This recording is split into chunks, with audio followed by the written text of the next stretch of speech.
My name is Alexei Karhu. I am a tourist on the last day of a 2-week holiday with my wife. I am also, for 31 years until I turned in my warrant card last spring, a senior officer in my country's national military police, the final 11 of those years as a training instructor for close protection units. I tell you this only because the 8 seconds I am about to describe to you are the cleanest piece of close protection choreography I have ever watched in my life, and you should know that the eye watching them was a trained eye. It is a Saturday in late spring. The square in front of the public guard post of the House of Stanford is 4 deep at the rope line. The cobblestones are pale gray, sun-bleached, the kind of stone that throws the late afternoon light back into your face. The bearskin caps of the foot sentries on the cordon make hard black silhouettes against the cream stone of the gatehouse. I have been standing here for 10 minutes. My wife has gone across the square to buy a postcard.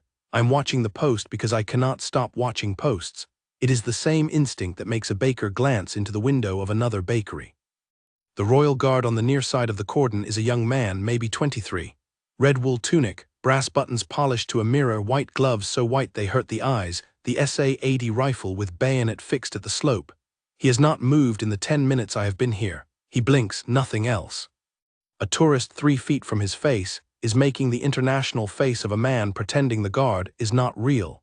The guard's gaze passes through him into the middle distance.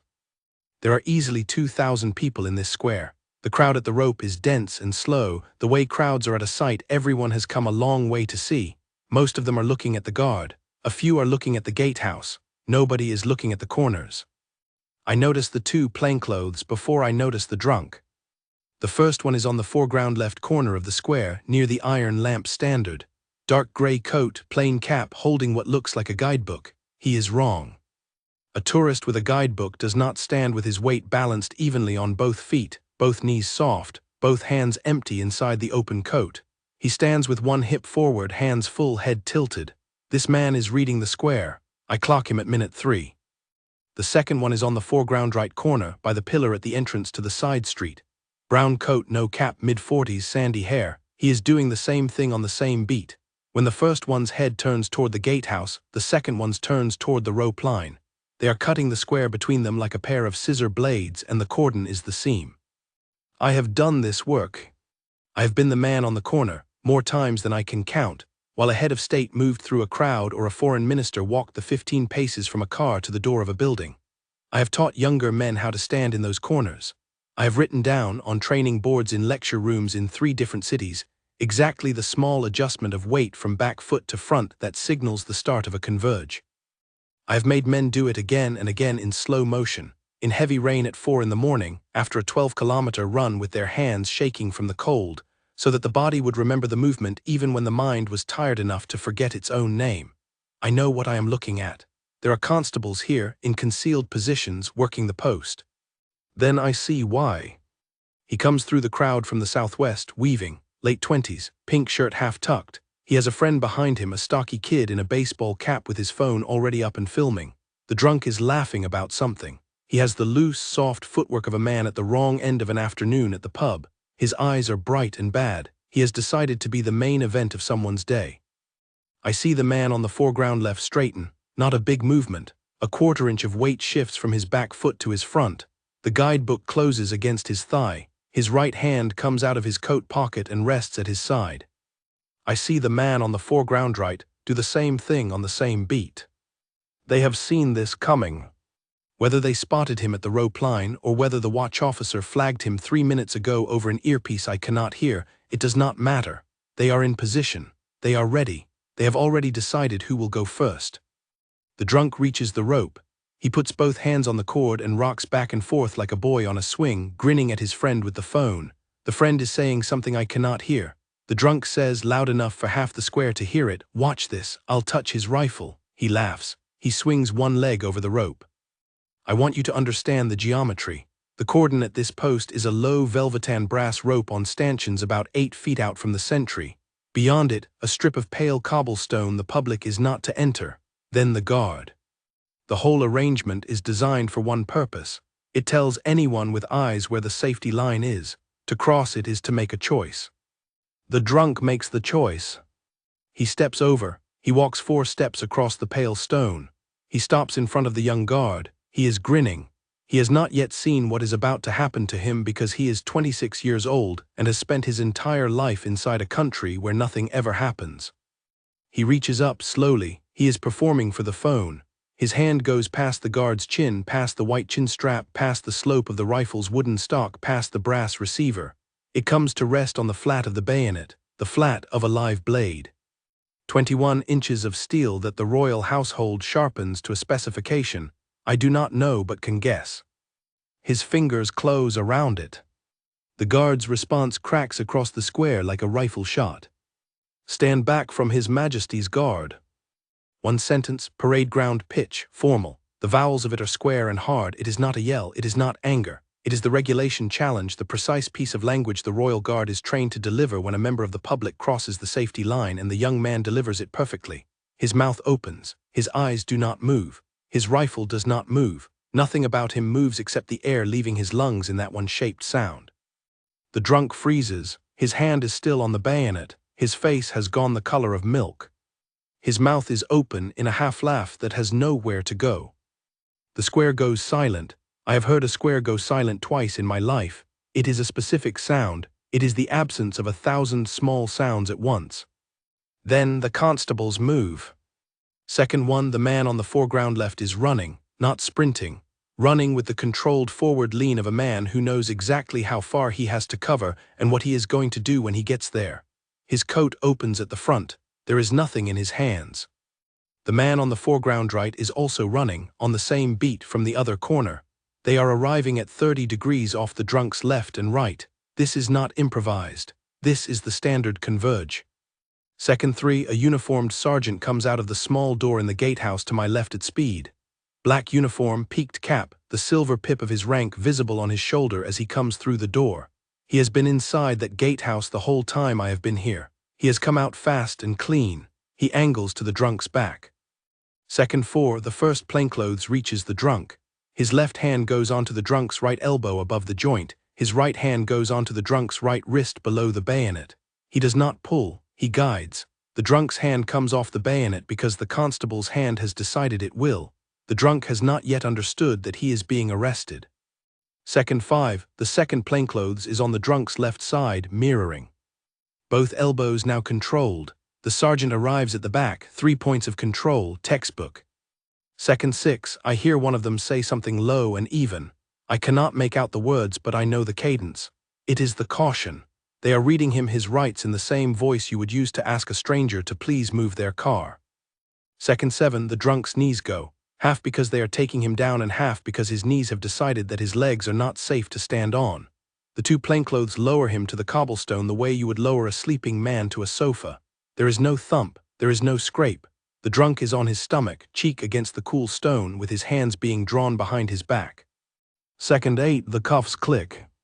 8 seconds. I have trained men in close protection in 3 countries.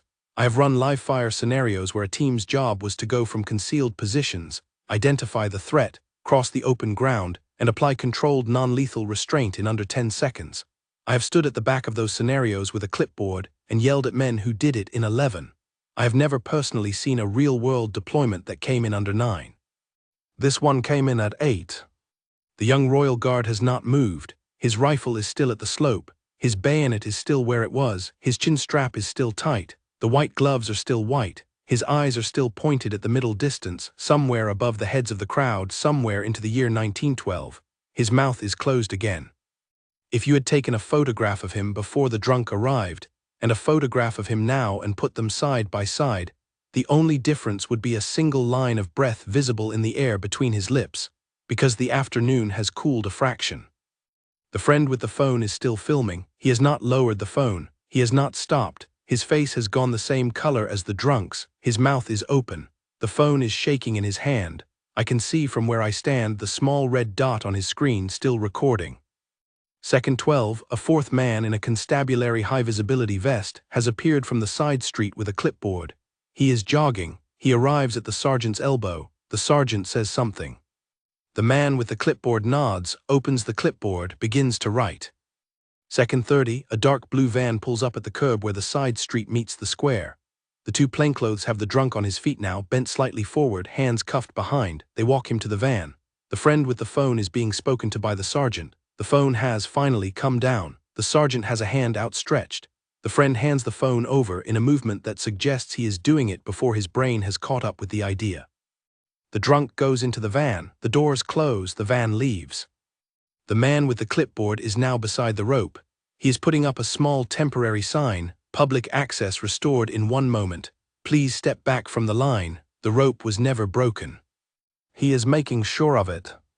The 2 plainclothes drift back to their corners. Foreground left, foreground right. The first one opens his guidebook. The second one looks at his watch. By the count of 1 minute they are tourists again. If I had not been watching the choreography of their feet at minute 3, I would not know they had ever been anything else. The young royal guard is still at the slope.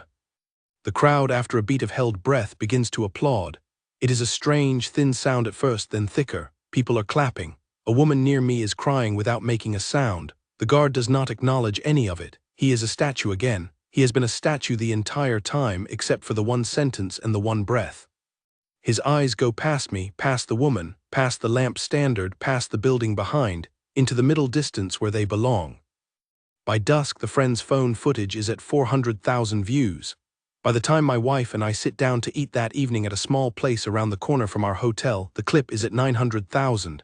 The waiter brings us the wine and shows me his own phone with the same clip on it. He does not know I was there. He says, "Look at this, sir. 8 seconds, 8. He shakes his head.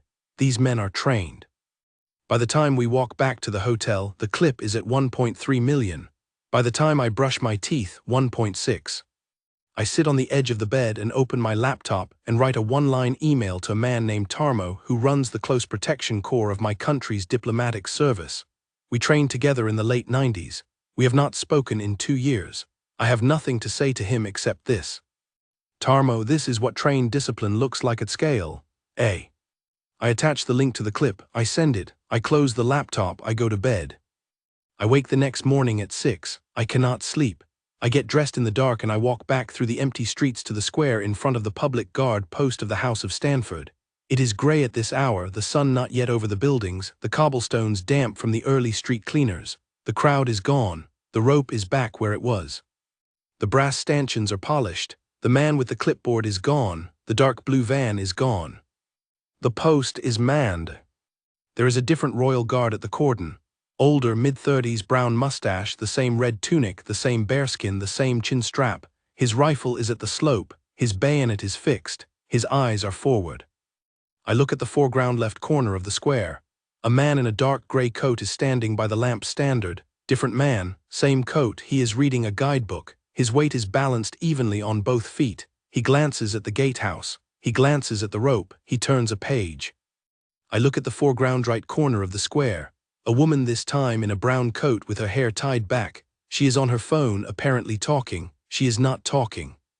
Her left hand is empty, inside her open coat at her side. The whole apparatus is running. The whole apparatus is running as if nothing had happened. I stand at the rope for 2 minutes. The older guard does not see me. He does see me. He has seen me already.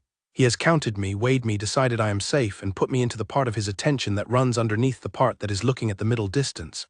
If I make a wrong move, the woman with the phone will straighten up, and the man with the guidebook will close his book, and the older guard will fill his lungs, and the 8 seconds will start again. I tip my cap to him. It is a small, old habit from my country, a thing one ranking man does to another ranking man in the street, and I do not know if it carries the same meaning here. I do it anyway. He does not move.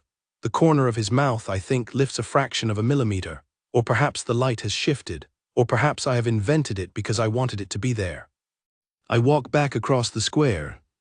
The young guard from yesterday, I learn later from a small paragraph in the back of a Sunday paper, was relieved at his ordinary hour, made a brief statement under caution to his watch officer at the gatehouse, answered "Sir," once when asked if he wished to add anything, and went off duty to his regimental quarters at 6 o'clock. He is on the post again on Wednesday. The drunk has been charged, under what the paper refers to as Section 4 of the Royal Guard Protection Act, with aggravated approach to an armed sentry. He is being held without bail. I cut that paragraph out of the paper with the small folding scissors I keep in my shaving kit, the same scissors I have carried for 20 years. I keep one printed copy of the paragraph in my luggage when I fly home. I do not know exactly why. I tell my wife I want to show it to my son who is 24 and considering whether to apply to the gendarmerie. I show it to him a week later across our own kitchen table. He reads it slowly. He looks at me. 8 seconds, Papa. 8 seconds, I say. From the moment the drunk's hand closed on the steel, I was watching my own wristwatch by accident. I counted. He thinks about it for a long while, longer than I expected him to, and his face has gone serious in the way his face goes serious when he is making a decision. Then he says, "That is not luck." "No," I say, "that is not luck. That is not even talent. That is a great many quiet men who decided in advance and together exactly what they would do on the afternoon some drunk boy walked across a rope." He nods, he folds the paragraph back along the crease. He puts it in his pocket, he keeps it. I think about the young guard sometimes in the months that follow. I think about him at the post on the Saturday I was there, and on the Wednesday he went back, and on every Wednesday after. I think about the voice he found, in the one sentence he was permitted to speak, and how perfectly it carried, and how the two men in plain coats who had already decided were waiting for exactly that signal, and how they answered. I think about the older guard with the brown mustache the next morning, and the man with the guidebook and the woman with the phone, and how the apparatus had simply absorbed what had happened and continued. As if nothing, as if everything. That, I think, is what it looks like when a country has decided, in advance, that it loves the men in red wool enough to put two other men in plain coats on every corner of every square they stand in. 8 seconds, one sentence. Two men in dark coats already standing on the corners where they needed to be standing, because someone, in a quiet office somewhere I will never see, drew a map of the square many years ago and wrote down where the corners were. Held.